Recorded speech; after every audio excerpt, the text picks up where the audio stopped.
Este é um trabalho sobre o livro Dom Casmurro, de Machado de Assis, com discussão da famosa hipótese de traição da personagem Capitu.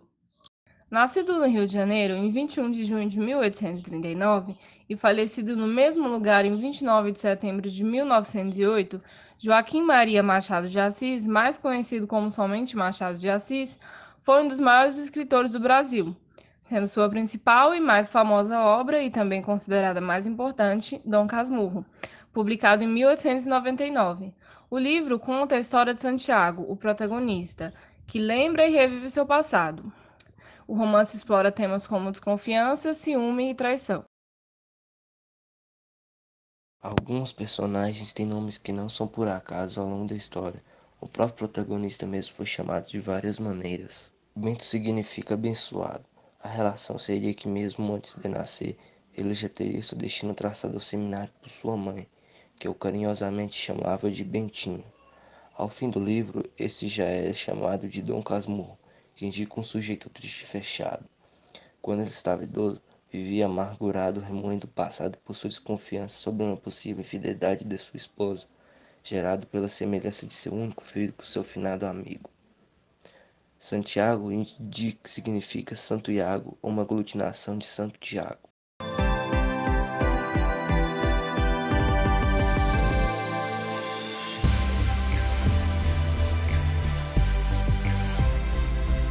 Desde o início da obra, foi-nos mostrado sobre as capacidades de Capitu, em como ela é uma manipuladora e consegue, sem problema, mentir. Há também a enfatização sobre os seus olhos, em como eles eram, olhos de ressaca e de cigana oblíqua. Ela consegue lidar e sair sem problema em situações extremamente difíceis, onde ela utiliza suas habilidades, como por exemplo, no capítulo da inscrição do muro, o seu pai faz uma simples pergunta direcionada a ela: se eles estavam jogando o jogo do siso, que é um jogo de riso onde você faz a pessoa rir. A Capitu, entre aspas, admite que estavam jogando e que o Bentinho estava perdendo. E para comprovar, ela sugere que os dois façam isso na frente dele.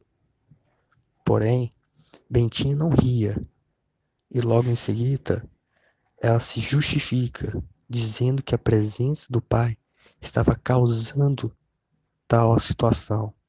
Vejam a facilidade que uma criança tem para inventar mentiras que sejam condizentes com a situação em que ela se encontra. Quando você era criança, você conseguia realizar tal feito sem levantar suspeitas de que fosse meia-verdades?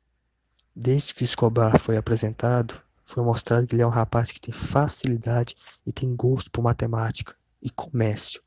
Inclusive, quando saiu do seminário, ele montou seu próprio negócio, mostrando que tem vocação e habilidade nessa área. Bentinho, uma vez, foi à ópera, porque sua esposa aparentava estar mal, e quando voltou, viu que seu amigo marcava a presença.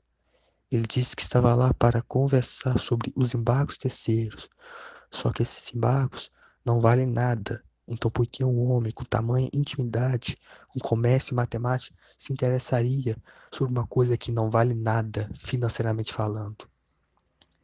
Quando ambos tentavam ter um filho, Bentinho e Capitu, foi deixado claro a dificuldade que eles tinham em ter um, algo que Escobar não aparenta ter.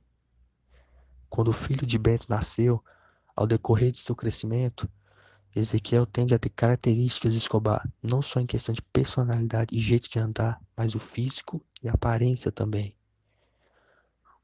O pesquisador Fernando Prado de Vilhena, professor do Departamento de Genética da Universidade da Carolina do Norte, detalha: sabemos agora que os mamíferos expressam maior variância genética do pai. Então, imagine, em certos casos, a mutação seja ruim, por exemplo, se é dada da mãe, o gene não seria tão expresso quanto a do pai. No capítulo 139, quando a família vai para a missa, ambos os dois, Capitu e Bentinho, olham para uma foto de Escobar e olham simultaneamente para Ezequiel. Não havia diferença, tanto que logo em seguida ela pega o filho e sai sem explicação. É muito difícil decidirmos por nós mesmos se há ou não uma traição por parte de Capitu. Bom, acredito que o narrador personagem não é muito confiável, pois ele conta apenas a versão da história dele, assim os fatos que convém a si próprio. Fora que Ben estava contando as memórias enquanto é idoso, não se pode se dizer que ele estava lúcido o suficiente. E já no início do livro, o mesmo diz não se lembrar de quem foi. Mas mesmo se tudo que contou for verdade, não quer dizer que seja verdade absoluta dos fatos, pois precisaríamos analisar também o ponto de vista da Capitu, e assim ter uma visão mais crítica de ambos os lados, o que é mais justo.